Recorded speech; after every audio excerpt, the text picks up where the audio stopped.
tanggal kinten Nabi namung ngendikan ngeten. Ya wis salat iso niku sallu kama ra'aitumuni. Kamu salat sebagaimana kamu melihat saya. Kemudian itu tentu melahirkan satu problem. Problemnya adalah tidak semua yang dilakukan Nabi itu berstatus wajib, berstatus sunat atau berstatus mubah. Sebab itu butuh penjelasan para sahabat. Yang sahabat ini teni, mana hal-hal yang nggak tahu ditinggal Nabi berarti disebut wajib atau rukun. Ada hal-hal yang kadang Nabi ngelampaui, kadang boten disebut sunat, termasuk kunut. Dulu kunut itu ya Nabi pernah melakukan, terus NU nganggep wajib. Maksudnya nganggep wajib, ora kunut kok dicing. Sing ora kunut ya kaya nganggep kunut itu kriminal. Sesuai itu soal politik identitas. Niku mun boten ulama niku emosi niku. Dulu tuh zaman Imam Syafi'i itu kalau sholat di Masjid Abu Hanifah nggih boten kunut. Ketika ditanya, "Kenapa Anda menyunatkan kunut ndak kunut?" Ikroman di hadal madhab. Saya menghormati madhab. Kira-kira cara Abu Hanifah kok jadi sugeng sholat di Masjid Imam Syafi'i nggih kunut. Nah itu dulu nggak ada problem karena Nabi konata ahyanan wa taroka ahyanan, kadang Nabi ngelampai, kadang Nabi nopo, sehingga itu tidak ada masalah. Ini penting ya, terus aturan yang pernah dilakukan Nabi itu potensinya wajib atau syarat sah, atau potensinya Nabi melakukan itu hanya afdoliyah. Sebab itu Sayyid Muhammad Al-Alawi ngendikan orang Indonesia nih, kalau romyu kan qoblas zawal ya, kalau romyul jimar itu kan qoblas zawal. Padahal di hadis-hadis sahih Nabi kalau romyu ba'das zawal. Tapi kita tahu orang sekaliber Sayyid Muhammad mengesahkan romyul jamroh tanggal 11 itu qoblas zawal. Karena memaknai yang dilakukan Rasulullah SAW itu libayanil afdol, untuk menerangkan status utama, tapi tidak syarat sah. Karena kalau itu syarat sah, seluruh dunia di titik yang sama, di jam yang sama. Akhirnya pernah terjadi tragedi nopo Mina. Oh ngoten, pakaian di demo nih gitu. Belum pun merasa nih nak banyak demo nih. Enaknya jadi pendengar ngoten, karek komplain ngoten. Panitia nih sing nonton mik mulai sore, tapi mau dikomplain ya. Mulane wong ora barokah nih perkara niku. Ora melok nonton, malah nopo komplain. Sini ku khas Indonesia nih. Sangat Indonesia. Wong orang alim nggih ngoten, ana wong alim bener itu biasa, adone wong alim bener. Tapi nak salah dikomplain. Tapi nak kula salah insyaallah ora ngarafatan iki baru kayak Habib Ali. Engko pantes-pantesan nak menungso ngoten mawon insyaallah mboten ngarafatan. Ana sarah blas mbok nyaingi Kanjeng Nabi mboten mungkin. Tapi aja salah sing fatal, mari innalillahi wa inna ilaihi raji'un. Kula terangaken iki. Ini sekaligus ngaji usul fikih. Kalau semua yang dilakukan Nabi itu menjadi syarat sah, maka nggak akan pernah sah romyu qoblas. Tapi sekaligus Sayyid Muhammad, ulama seluruh dunia itu ya biasa romyu qoblas zawal. Dan mentakwil apa yang dilakukan Nabi itu libayanil afdoliyah, untuk menjelaskan keutamaan. Contoh lagi misalnya, semua ahli tarikh sepakat ketika Nabi tawaf itu tofarokiban, terus pas tawaf itu naik unta. Kalau yang seperti ini tuh libayanil jawas, untuk menjelaskan kalau tawaf naik itu sah. Karena sampai terus darani syarat saya tawaf kudu naik Ka'bah kredit, terus nganggo balapan Vespa, paham ya? Nanti koyo teletabis nih cek tua. Mergo oleh numpak terus sing cek nom-nom numpak apa itu skuter. Ini bukti bahwa tidak semua yang dilakukan Nabi itu bukti sebagai syarat sah. Kadang Nabi ngelampai sesuatu itu ya kadang wajib, kadang sunat, kadang mubah atau jawas. Itu ranahnya ulama yang membeda-bedakan itu.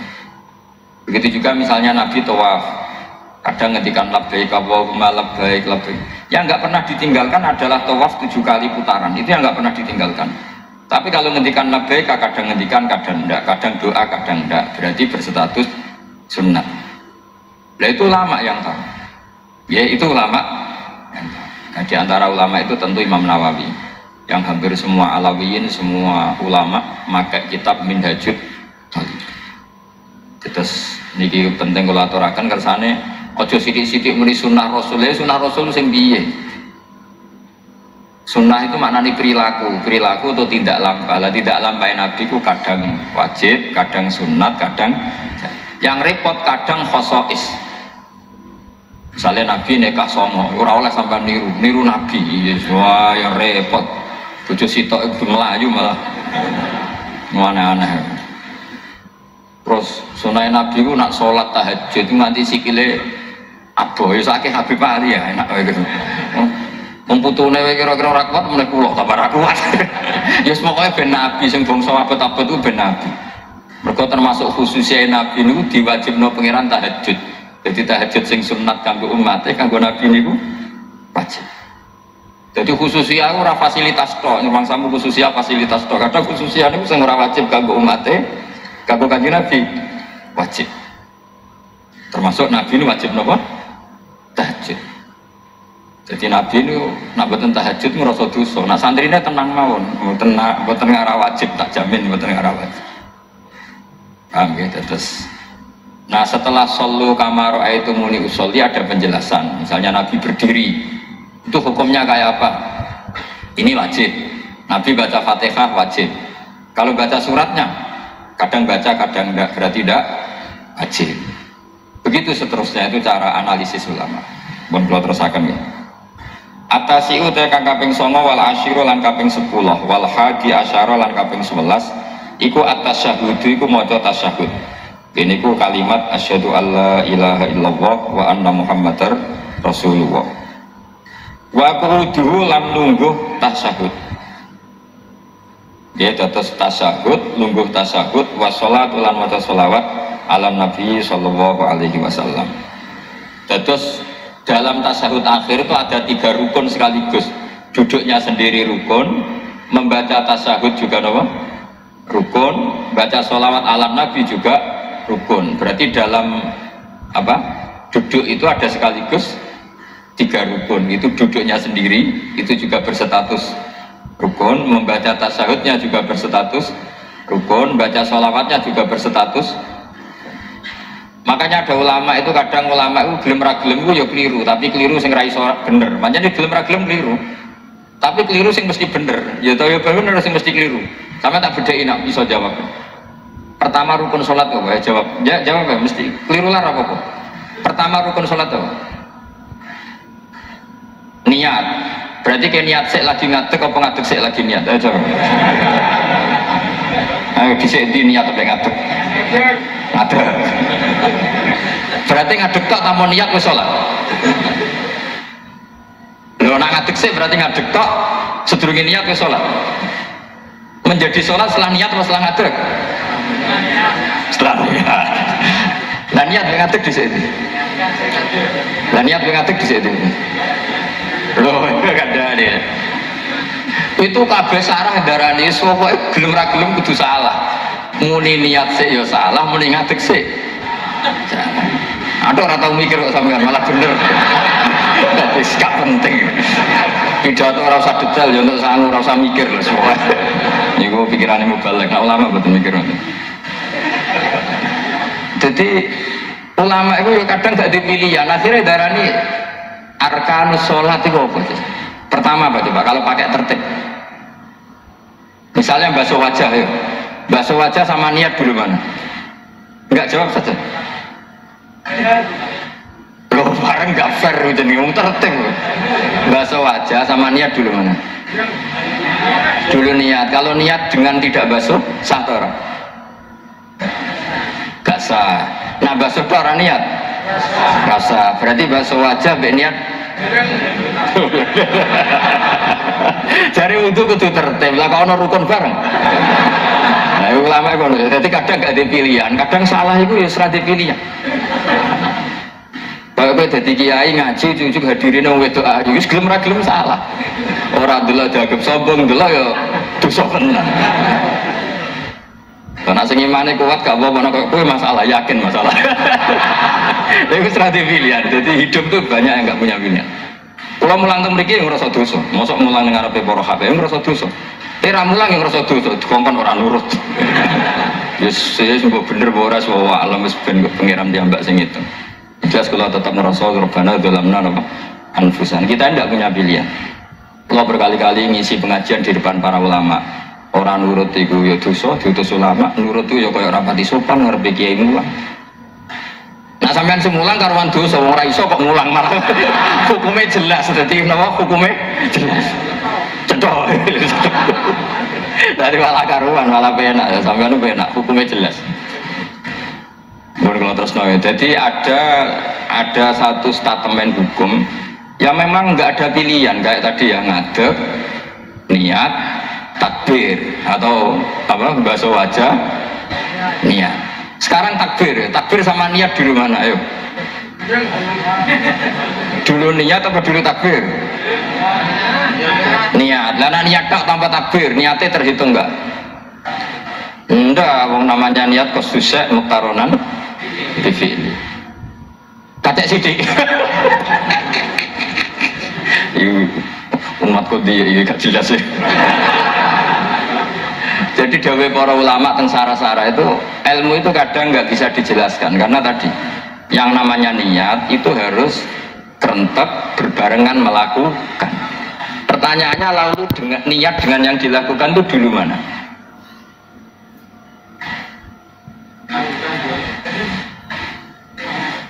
Pokoknya berarti apa ya? Takbir, ngadeg, niat, takbir. Lah nek kowe kepen tertib yo ngene niat e, usolli fardhu dzuri jek lungguh. Bariku takbir setengah urung ngadeg. Lagi nomor 3 ngadeg. Takoki gurumu, lho kok lagi ngadeg? Kan nomor 3, Pak. Jadi memang nggak ada pilihan. Jadi dalam hidup itu kadang nggak ada pilihan. Makanya kowe ora usah sok suci, hidup itu nggak ada pilihan. Misalnya kalau saya ditanya, bina wong fasik itu penting nggak? Penting. Tapi kancanan wong fasik ku haram, mari katut. Kowe kancanan wong fasik ku haram, mari katut fasik. Iki kembarno wong fasik umat Rasulullah yo haram, umat Nabi kok barno. Kancanan yo haram, ngembarno haram. Lah terus piye, Gus? Ora piye-piye. Ayo saiki misalnya kowe ngembarno wong ayu tiba ning dalan, haram to ora? Haram. Terus mbok gedong, haram to. Hidup itu tidak banyak pilihan. Jadi dilema dari si guru-guru dilema. Makanya apa ya seperti itu istafti kolbat takok natimu. Motive nulung iku nulung apa sahabat? Ya sudah seperti nggak ada pilihan. Motivem kancanan wong fasik iku mergo enak kancanan wong fasik. Delok dangdut pantes apa pantes. Apa motifmu didik? Ayo rata-rata kowe kancanan wong fasik motifmu didik apa enak kancanan wong fasik? Enak. Haram berarti. Ya seperti itu. Memang banyak sesuatu yang apa? Makanya banyak ulama ngendikan banyak perilaku duniawi yang menjadi amal ukhrawi karena niat. Juga sebaliknya banyak perilaku ukhrawi yang akhirnya menjadi duniawi juga karena niat. Makanya niat itu diatur sedemikian rupa. Nah ini juga sama. Duduk tasahud akhir, ayo duduknya dulu, duduk tasahud baca sholawat itu satu paket. Makanya al-atasek wal asir wal hadi asar at-tasahud wa qudhu wa sholat ala nabi sallallahu alaihi wasallam. Fatasahudu mengkoti tasahud wa qudhu lan lungguh tasahud. In aqobahuma lamun ana sing maca akibat tapi sami ya lamun mungkasi utawa nyusuli huma ing tasyahud lan qu'ud apa salamun salam iku ruknani berarti rukun karone. Jadi tasyahud yang diakhiri salam itu berstatus rukun. Berarti tasyahud awal berstatus sunnat karena tidak diakhiri salam. Jadi nek wonten tiyang traweh kok 4 rakaat langsung salam itu nggak bisa dikatakan batal karena statusnya tasyahud awal no sunnah. Yeah. Tapi kalau terawih itu sudah menjadi alamiah, jadi biasanya ulama berdebatnya begini, ini dengerinnya. Kata tarawih itu alamiah apa implementasi dari Qiyamul Lail. Ayo jawab. Terawih itu alamiah apa implementasi dari Qiyamul Ramadan? Kalau kamu katakan Qiyamul Ramadan, maka ada orang terawih langsung 4 rakaat tanpa tasyahud awal, harus kamu katakan sah, karena tasyahud awal berstatus sunnah. Tadi kan dikatakan tasyahud yang wajib itu yang diakhiri salam, berarti tasyahud awal sunnah. Di mana-mana kalau sunat boleh ditinggalkan. Yeah. Tapi ada ulama yang agak ekstrim mengatakan begini cara berpikir, tarawih itu alamiah. Alamiah yang dikatakan terawih, yang dikatakan terawih adalah sholat 2 rakaat dengan 1 salam. Paham ya? Artinya kalau 4 rakaat dengan 1 salam itu namanya tidak terawih. Paham ya? Makanya seperti itu tuh ya gak usah diperdebatkan. Seperti gini, sampean kalau sholat witir aku yakin akeh sing batal, cuma pangeran maklumi. Aku yakin akeh sing batal tapi pangeran maklumi. Jadi di sana, kenapa sah? Dimaklumi Allah Subhanahu wa taala. Kamu kalau witir kan 2 rakaat dulu. 2 rakaat setelah itu. Sekarang pertanyaan saya, ketika 2 rakaat gue niat tembi. Wong niat witir kok genep. Ya kan? Apa? Lah pertanyaannya begini, ketika rakaat ini minal witri, kemudian orang ini ternyata nggak nerusno sing sak rakaat, itu sah sebagai witir apa sholat biasa? Loh ada nih gue, murid temen beling-beling ya, modelnya itu mau rasa ya. Tapi ya apa kalau zaman akhir ya sahabat. Nggak, ketika 2 rakaat itu jenenge sholat witir apa enggak gitu aja pertanyaan. Orang oleh ngeper, jawabnya ngono dok. Ketika 2 rakaat itu witir apa enggak? Tidak.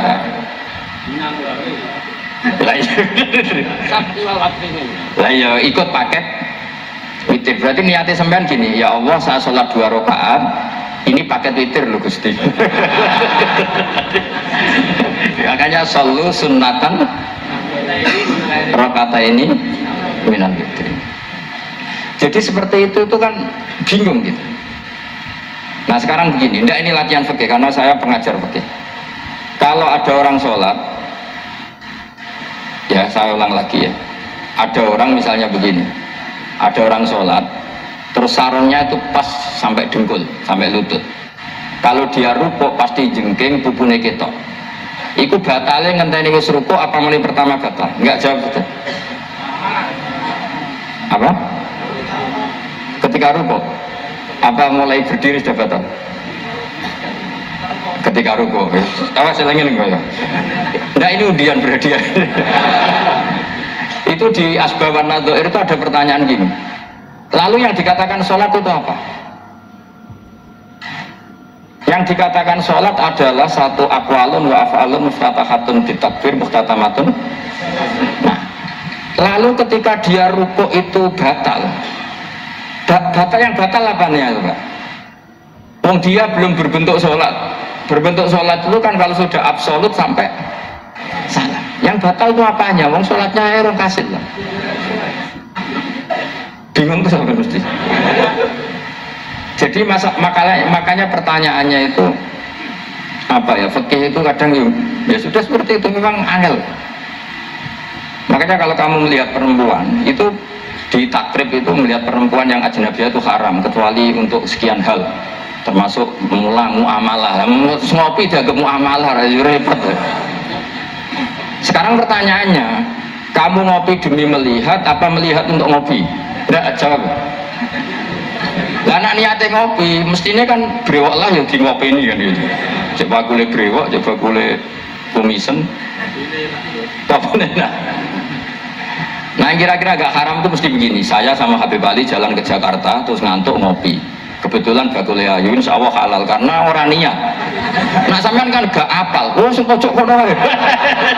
Wah itu mesti haram itu tak jamin itu. Goblok ngopi kok ning kene ngono ae. Kalau saya sama Habib Ali enggak. Jadi gitu mlaku-mlaku ngantuk ngopi, kebetulan bakul ayu. Ya terus mungkinnya wong soleh ya cepetnya ini bahaya ini. Nah pas umat soleh ya gitu, kalau nggak pas, wah cocok ini. Lah mulai ngomong cocok itu masalah kan. Makanya pertanyaannya itu yang halal itu nadzur li taklim apa taklim li nadzur? Apa? Nah, jadi itu masalah-masalah fikih memang.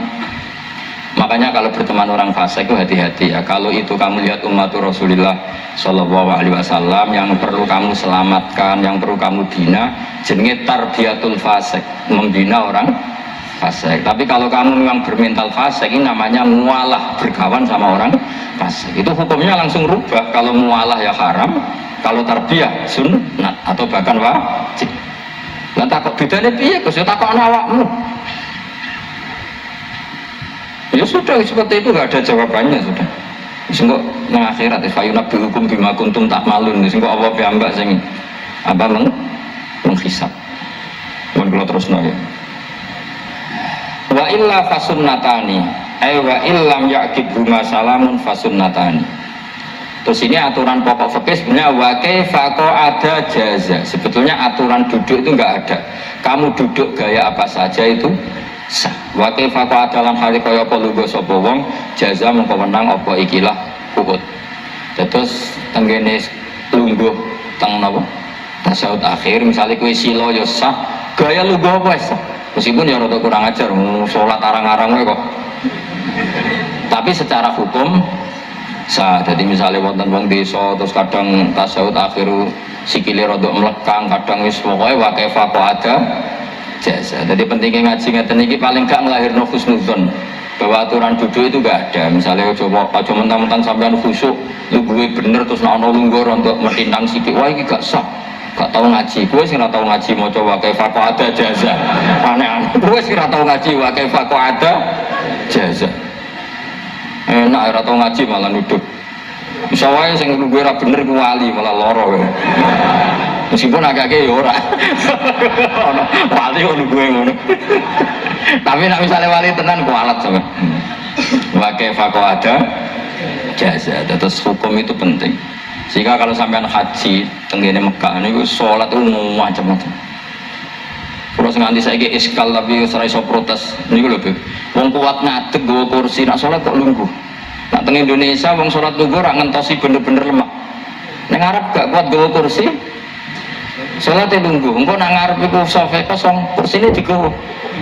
Ya lungguh meneh. Boten ku lungguh kursi ngalor idul kuat kok salate.